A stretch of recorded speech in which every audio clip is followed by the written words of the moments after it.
வணக்கம்.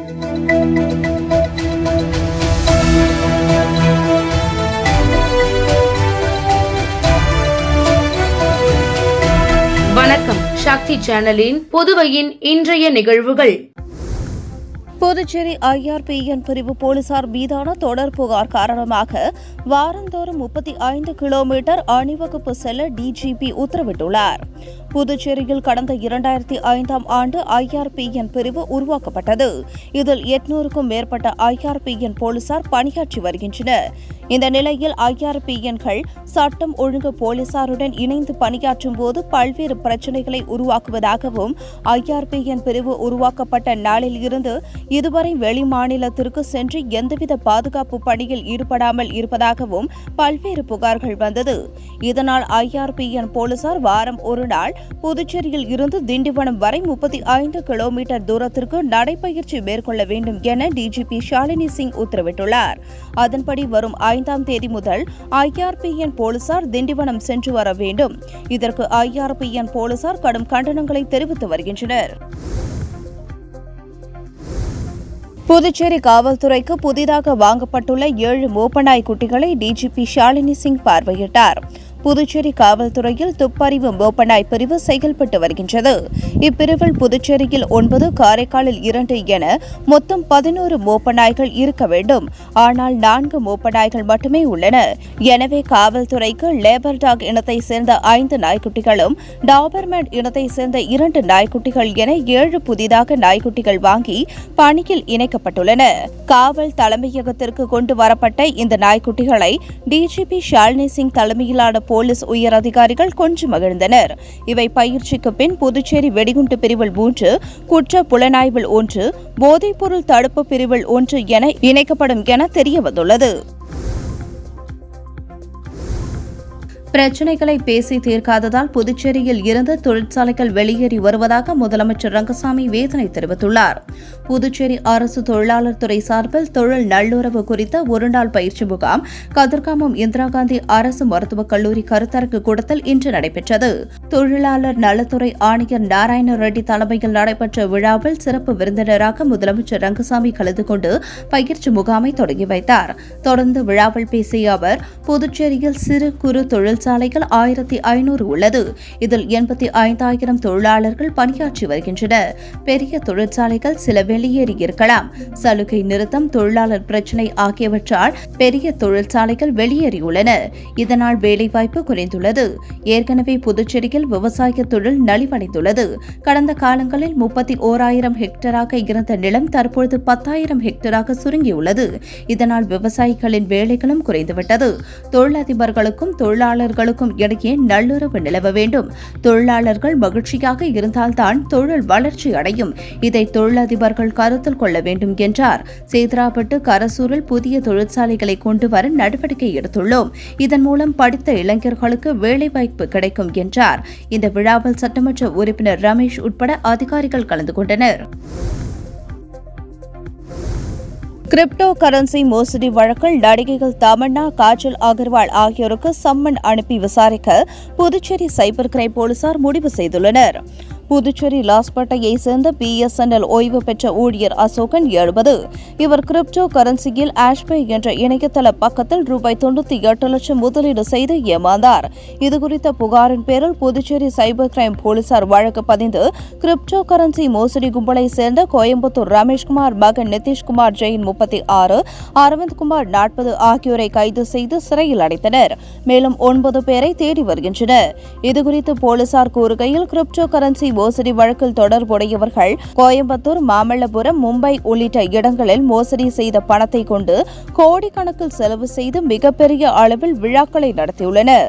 இதில் சினிமா நடிகைகள் தமன்னா, காஜல் அகர்வால் உள்ளிட்ட சில பிரபலங்களை அழைத்து வந்துள்ளது தெரியவந்தது.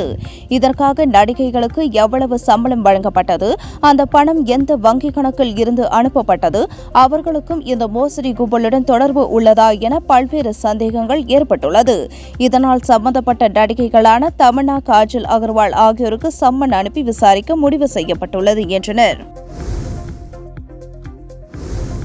நிர்வாண படங்களை வெளியிடுவேன் என மிரட்டி சிறுமிக்கு பாலியல் தொல்லை கொடுத்த வழக்கில் சென்னை வாலிபருக்கு ஓராண்டு சிறை தண்டனை விதித்து புதுச்சேரி நீதிமன்றம் தீர்ப்பளித்துள்ளது.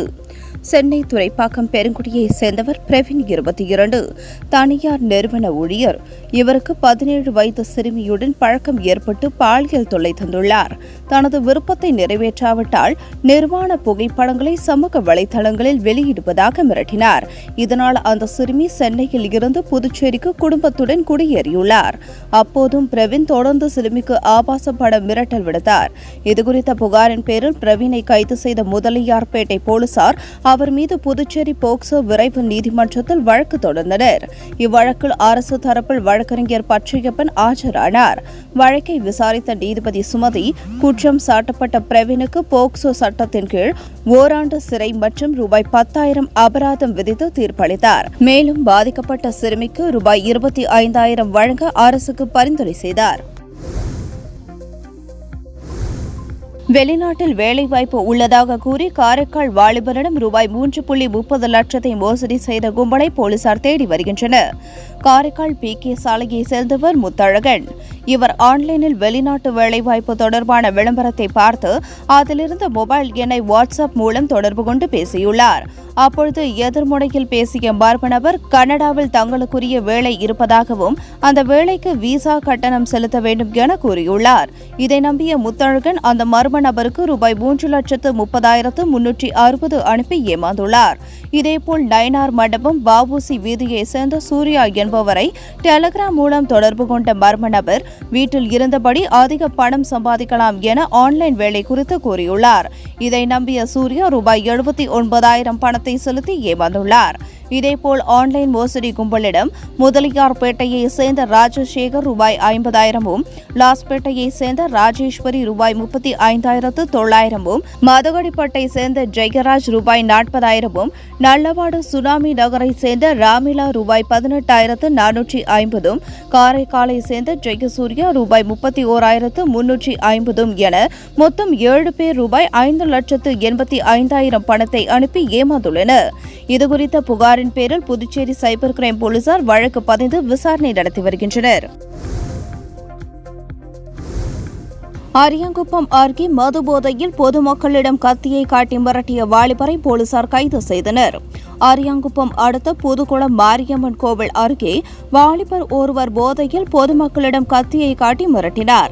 தகவல் அறிந்த அரியாங்குப்பம் சப் இன்ஸ்பெக்டர் கதிரேசன் மற்றும் போலீசார் கத்தியை காட்டி மிரட்டிய நபரை பிடித்தபோது அவர் அரியாங்குப்பம் பழைய பூர்ணாங்குப்பம் சாலையை சேர்ந்த அஜித் என்கின்ற லோகநாதன் 25 என தெரியவந்தது. அவர் மீது அரியாங்குப்பம் காவல் நிலையத்தில் அடிதடி, கஞ்சா, வழிப்பறி உள்ளிட்ட வழக்குகள் உள்ளன. இதையடுத்து அவரை கைது செய்த போலீசார் அவரிடம் இருந்து கத்தியை பறிமுதல் செய்து நீதிமன்றத்தில் ஆஜர்படுத்தி காலாப்பட்ட சிறையில் அடைத்தனர். ஆரோவில் 58ஆம் ஆண்டு உதய தினத்தையொட்டி நடைபெற்ற போன்ஃபயர் நிகழ்ச்சியில் ஏராளமான வெளிநாட்டினர், உள்ளூர் வாசிகள் கலந்து கொண்டு கூட்டு தியானம் செய்தனர். புதுச்சேரியை அடுத்து ஆரோவில் சர்வதேச நகரம் அமைந்துள்ளது. இந்த நகரத்தை உருவாக்க அன்னை மிர்ரா அல்பாசா தலைமையில் 1968ஆம் ஆண்டு பிப்ரவரி மாதம் 28இல் கட்டுமான பணிகள் துவங்கியது. அதனையொட்டி ஆண்டுதோறும் ஆரோவில் உதய தினம் ஆரோவில் முழுவதும் கொண்டாடப்பட்டு வருகிறது. ஆரோவில் 58ஆம் ஆண்டு உதய தினத்தை முன்னிட்டு அதிகாலை ஆரோவில் ஆம்பி தியேட்டர் வளாகத்தில் போன்ஃபயருடன் கூட்டு தியானம் நடைபெற்றது. இதில் 1000க்கும் மேற்பட்ட வெளிநாட்டினர் மற்றும் உள்ளூர் வாசிகள் கலந்து கொண்டு உலக அமைதி வேண்டி கூட்டு தியானத்தில் ஈடுபட்டனர். தீப்பிழம்பின் ஒளியில் மாத்திர் மந்திர் தங்க நிறத்தில் ஜொலித்ததை பார்வையாளர்கள் கண்டு ரசித்தனர். மேலும் ஆரோவில் முழுவதும் இன்று உள்ளூர் விடுமுறை அளிக்கப்பட்டுள்ளது. புதுச்சேரி சிறப்பு பொருளாதார மண்டலத்திற்காக சேதராப்பட்டு கிராமத்தில் கையகப்படுத்தப்பட்ட 800 ஏக்கர் நிலத்தில் புதிய தொழிற்சாலைகளை தொடங்க மத்திய அரசின் ஒப்புதலை பெற்றுள்ளதாக அமைச்சர் நமச்சிவாயம் தெரிவித்துள்ளார். புதுச்சேரி அரசின் வணிகம் மற்றும் தொழில்துறை சார்பில் புதுச்சேரி ஸ்டார்ட் அப் ஸ்பிரிண்ட் 2.0 என்ற கருத்தரங்கம் தனியார் ஹோட்டலில் நடந்தது. கருத்தரங்கை தொழில்துறை அமைச்சர் நமச்சிவாயம் தொடங்கி வைத்தார். அப்பொழுது பேசிய அமைச்சர், புதுச்சேரியின் சேதராப்பட்டு கிராமத்தில் கையகப்படுத்தப்பட்ட 800 ஏக்கர் நிலத்தில் புதிய தொழிற்சாலைகளை தொடங்க மத்திய அரசின் ஒப்புதல் பெற்றுள்ளோம். ஜூன் ஜூலை மாதத்தில் இது செயல்பாட்டுக்கு வரும். அதில் ஸ்டார்ட் அப்புகளுக்கு தனி இடம் ஒதுக்கப்படும். IT, ஆட்டோமொபைல், பார்மசூட்டிக்கல் தொழிற்சாலைகள் வர உள்ளது என்றார். இங்கு சென்னை IITக்கு 100 ஏக்கர் நிலம் ஒதுக்கீடு செய்யப்படுவதாகவும் இதனால் புதிய தொழிற்சாலைகள் வரும் என்று நம்பிக்கை தெரிவித்த நமச்சிவாயம், இதன் மூலம் புதிய தொழிற்சாலைகள் உருவாக்கி புதுச்சேரி இளைஞர்களுக்கு வேலை வாய்ப்புகளை உருவாக்க முடியும், அதனால் மாநில வருவாயும் பெருகும் என்றார். புதுச்சேரி சுகாதாரத்துறை சார்பில் உலக சுகாதார தினத்தை முன்னிட்டு காமராஜர் மணிமண்டபத்தில் நடைபெற்ற சுகாதார திருவிழாவை கவர்னர் கைலாஷ்நாதன், முதலமைச்சர் ரங்கசாமி ஆகியோர் தொடங்கி வைத்தனர். உலக சுகாதார தினத்தை முன்னிட்டு புதுச்சேரி அரசு சுகாதாரத்துறை சார்பாக 3 நாட்கள் நடைபெறும் மாபெரும் சுகாதார திருவிழாவின் தொடக்க விழா இன்று நடைபெற்றது.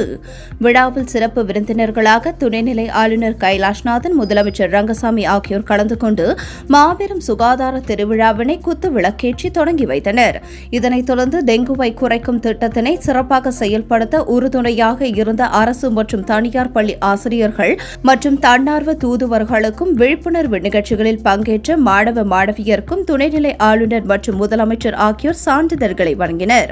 இந்த நிகழ்ச்சியில் சட்டப்பேரவைத் தலைவர் செல்வம், அமைச்சர் சரவணன்குமார், தலைமை செயலர் சரத் சவுகான், அரசு செயலர் ஜெயந்தகுமார், சுகாதாரத்துறை இயக்குநர் டாக்டர் ரவிச்சந்திரன், சுகாதாரத்துறை துணை இயக்குநர் ஆனந்தலட்சுமி, துறை அதிகாரிகள், மருத்துவர்கள், செவிலியர்கள் மற்றும் மாணவ மாணவியர்கள் பலரும் இவ்விழாவில் கலந்து கொண்டனர். பல வகை பாயாசங்கள் வைத்திருக்கிறோம், அதை விஜய்க்கு கொடுக்க காத்திருக்கிறோம் என்று திமுக மாநில அமைப்பாளர் சிவா தெரிவித்துள்ளார். திமுக தலைவர் மு.க.ஸ்டாலின் பிறந்தநாள் விழாவை கொண்டாடும் வகையில் புதுச்சேரி மாநில திமுக அரசு மருத்துவமனை மற்றும் ஜிப்மர் மருத்துவமனை உடன் இணைந்து நடத்திய ரத்த தான முகாம் தனியார் திருமண மண்டப வளாகத்தில் நடைபெற்றது. திமுக மாநில அமைப்பாளர் சிவா தலைமையில் நடைபெற்ற ரத்த தான முகாமில் புதுச்சேரி மாநிலம் முழுவதும் இருந்து சுமார் 300க்கும் மேற்பட்டவர்கள் கலந்து கொண்டு ரத்த தானம் செய்தனர். பின்னர் செய்தியாளர்களை சந்தித்த மாநில அமைப்பாளர் சிவா, திமுக தலைவர் மு.க.ஸ்டாலின் பிறந்தநாளை கொண்டாடும் வகையில் மாநிலம் முழுவதும் நலத்திட்ட உதவிகள் வழங்கி கொண்டாட உள்ளோம். இதன் ஒரு பகுதியாக ரத்த தான முகாம் நடைபெற்றது. இதில் 300க்கும் மேற்பட்டவர்கள் ரத்த தானம் வழங்கியுள்ளார்கள். உலகம் முழுக்க பாராட்டக்கூடிய தலைவராக ஸ்டாலின் இருக்கிறார். சிறந்த ஆட்சியாக திமுக ஆட்சி உள்ளது என்று குறிப்பிட்ட சிவா, பல வகை பாயாசங்கள் வைத்திருக்கிறோம், அதை விஜய்க்கு கொடுக்க காத்திருக்கிறோம் என்று தெரிவித்தார். புதுச்சேரி தவளக்குப்பம் பள்ளியில் சிறுமியின் பாலியல் வன்கொடுமையை மூடி மறைக்கும் NR காங்கிரஸ் BJP கூட்டணி அரசை கண்டித்து இந்திய மாதர் தேசிய சம்மேளனம் சார்பில் கண்டன ஆர்ப்பாட்டம் நடைபெற்றது. புதுச்சேரி தவளக்குப்பம் பள்ளியில் சிறுமிக்கு நடந்த பாலியல் வன்கொடுமையை மூடி மறைக்கும் NR காங்கிரஸ் BJP கூட்டணி அரசை கண்டித்தும், பாதிக்கப்பட்ட சிறுமியின் பெற்றோர்கள் மீது தாக்குதல் செய்து தவளக்குப்பம் காவலர்கள் மீது நடவடிக்கை எடுக்க வேண்டும் என வலியுறுத்தி இந்திய மாதர் தேசிய சம்மேளனம் சார்பில் கண்டன ஆர்ப்பாட்டம் நடைபெற்றது. கல்வித்துறை முன்பு நடைபெற்ற கண்டன ஆர்ப்பாட்டத்தில் மாநில தலைவர் சாரதா தலைமை தாங்க 100க்கும் மேற்பட்ட பெண்கள் பங்கேற்று கோரிக்கைகளை வலியுறுத்தி கண்டன கோஷங்களை எழுப்பினார்கள். நாடு முழுவதும் மின் விநியோக நிறுவனங்களின் செயல்பாடுகளை ஆய்வு செய்த மத்திய மின்துறை அமைச்சகம் ரேங்கினை வெளியிட்டுள்ளது. இதில் புதுச்சேரி மின்துறை A கிரேடு அந்தஸ்தினை பெற்றுள்ளது. நாடு முழுவதும் உள்ள மின் விநியோக நிறுவனங்களின் கடந்த 2023-24 நிதியாண்டில் செயல்திறன் தொடர்பாக அவற்றின் நிதி நிலைமை, மின் கட்டணம் வசூல், மின் விநியோக செயல்பாட்டை மதிப்பீடு செய்து தரவரிசை பட்டியலை மத்திய மின்துறை தற்பொழுது வெளியிட்டுள்ளது. இந்த பட்டியலில் 52 அரசு மற்றும் தனியார் மின் விநியோக நிறுவனங்கள், 11 மின்துறைகள் இடம்பெற்றுள்ளன. அவற்றின் செயல்திறன் அடிப்படையில் மதிப்பெண் வழங்கி A+, A, B, B-, C, C- போன்ற கிரேடுகள் வழங்கப்பட்டுள்ளன. இதில் புதுச்சேரி அரசின் மின்துறை 67.1 மதிப்பெண்ணுடன் A கிரேடினை பெற்று அசத்தியுள்ளது. கடந்த 12வது தரவரிசை பட்டியலில் 60.2 மதிப்பெண்ணுடன் B கிரேடில் இருந்த புதுச்சேரி அரசின் மின்துறை இப்பொழுது வெளியிட்டுள்ள 13வது தரவரிசை பட்டியலில் முன்னேற்றம் கண்டுள்ளது. ரூபாய் 8 லட்சம் செலவில் அகத்தியர் நகர் பகுதியில் திருவள்ளுவர் வீதியில் நடைபெறும் சாலை அமைக்கும் பணியை அனிபால் கென்னடி MLA அவர்கள் நேரில் சென்று ஆய்வு மேற்கொண்டார். புதுச்சேரி உப்பளம் தொகுதி உட்பட்ட அகத்தியர் நகர் பகுதியில் திருவள்ளுவர் வீதியில் சுமார் 8 லட்சம் செலவில் சாலை அமைக்கும் பணிக்கான பூமி பூஜையை திமுக உப்பளம் தொகுதி சட்டமன்ற உறுப்பினர் அனிபால் கென்னடி அவர்கள் தலைமையில் அப்பகுதி குடியிருப்பு மக்கள் கோரிக்கை ஏற்று நடைபெற்றது. அதற்கான பணிகள் தற்பொழுது நடைபெற்று வருகிறது. அதனைத் திமுக உப்பளம் தொகுதி சட்டமன்ற உறுப்பினர் அனிபால் கென்னடி அவர்கள் அதிகாரிகளுடன் நேரில் சென்று ஆய்வு மேற்கொண்டார். உடன் நகராட்சி உதவி பொறியாளர் யுவராஜ், இளநிலை பொறியாளர் சண்முகம், பணி ஆய்வாளர் ரவிச்சந்திரன், கழக தொகுதி செயலாளர் சக்திவேல், மாநில மீனவர் அணி அமைப்பாளர் கோதண்டம், தமிழர் களம் அழகர், திமுக துணை தொகுதி செயலாளர் ராஜி, கிளை செயலாளர்கள் செல்வம், காளப்பன், ராகேஷ் ஆகியோர் உடனிருந்தனர். புதுச்சேரி மனிதநேய மக்கள் கட்சியின் சார்பாக வகுப்பு திருத்த மசோதாவை கண்டித்து மாபெரும் கண்டன ஆர்ப்பாட்டம் வில்லியனூர் எம்ஜிஆர் சிலை அருகே தமாமுக மாவட்ட செயலாளர் குதிரத்துல்லா தலைமையில் நடைபெற்றது. இதில் சிறப்பு அழைப்பாளராக கலந்து கொண்ட தலைமை கழக பேச்சாளர் அடித்தளம் ஹபீபுல்லா மத்திய பாஜக அரசு கொண்டு வந்துள்ள வகுப்பு திருத்த சட்டத்திற்கு எதிராக கண்டன உரையாற்றினார். தலைமை செயற்குழு உறுப்பினர் பஷீர் அகமது வாழ்த்துரை வழங்கினார். அதனைத் தொடர்ந்து மாவட்ட துணைத் தலைவர் முகமது முபாரக், மாமக மாவட்ட துணை செயலாளர் ராஜ் முகமது, மாணவரணி மாவட்ட செயலாளர் முகமது சபீர் ஆகியோர் உட்பட 100க்கும் மேற்பட்டோர் கலந்து கொண்டு மத்திய பாஜக அரசு கொண்டு வந்துள்ள வகுப்பு திருத்த சட்டத்திற்கு எதிராக கண்டன கோஷத்தை எழுப்பினார்கள். புதுவை மாநிலம் நெட்டப்பாக்கம் அருகே உள்ள சிவன் படைப்பேட்டை அங்காளம்மன் ஆலயத்தில் மயான கொள்ளை விழா நடைபெற்றது. மாசி மாதம் 6ஆம் தேதி கணபதி ஹோமத்துடன் காப்பு காட்டுதல் நிகழ்வு நடைபெற்றது. தொடர்ந்து அம்மனுக்கு பல்வேறு வாசனை திரவியங்களால் அபிஷேக ஆராதனைகள் நடைபெற்றது.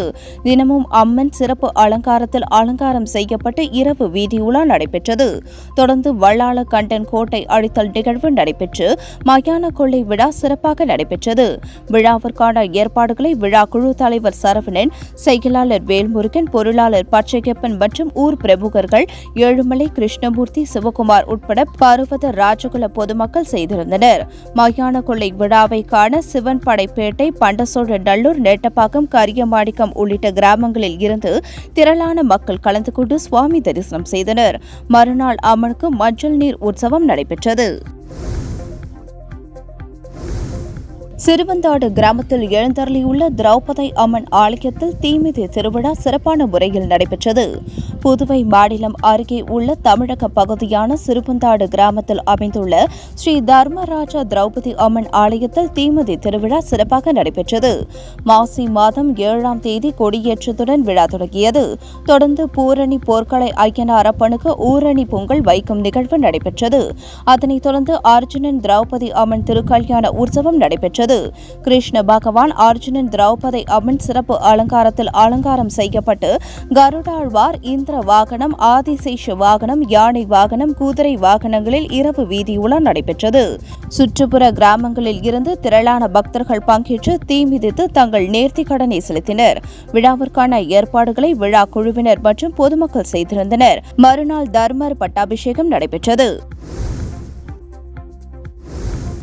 ஆரோவில் அறக்கட்டளையின் செயலர் மற்றும் நிர்வாகிகளை புதுச்சேரி மாநில தலைமை செயலர் சந்தித்து பேசினார். புதுவை அரசின் தலைமை செயலர் சரத் சவுகான் மற்றும் அரசு செயலர் முத்தம்மா ஆகியோர் ஆரோவில் சர்வதேச நகருக்கு வந்தனர். தொடர்ந்து ஆரோவில் அறக்கட்டளையின் செயலர் ஜெயந்தி மற்றும் சிறப்பு செயல் அதிகாரி சீதாராமன் ஆகியோரை சந்தித்து பேசினர். மத்திய அரசின் கலாச்சார அமைச்சகத்தின் ஆதரவுடன் நடைபெறும் ஸ்ரீ அரவிந்தரின் 150வது பிறந்தநாள் விழா கொண்டாட்டங்களின் ஒரு பகுதியாக அவரது வாழ்வும் பணிகளும் மக்களிடம் பரவி செல்லும் வழிகள் குறித்து விரிவாக ஆலோசனை நடத்தப்பட்டது. ஸ்ரீ அரவிந்தரின் 150வது பிறந்தநாள் கொண்டாட்டங்கள் முழுமையாக வெற்றி பெற புதுவை அரசு தொடர்ந்து ஆதரவளிக்க வேண்டும் என கேட்டுக் கொள்ளப்பட்டது. மத்திய அரசின் கலாச்சார அமைச்சகத்தின் ஆதரவுடன் நடைபெறும் ஸ்ரீ அரவிந்தரின் 150வது பிறந்தநாள் விழா கொண்டாட்டங்களின் ஒரு பகுதியாக அவரது வாழ்வும் பணிகளும் மக்களிடம் பரவி செல்லும் வழிகள் குறித்து விரிவாக ஆலோசனை நடத்தப்பட்டது. இத்துடன் சக்தி சேனலின் புதுவையின் இன்றைய நிகழ்வுகள் முடிவடைகின்றன. வணக்கம்.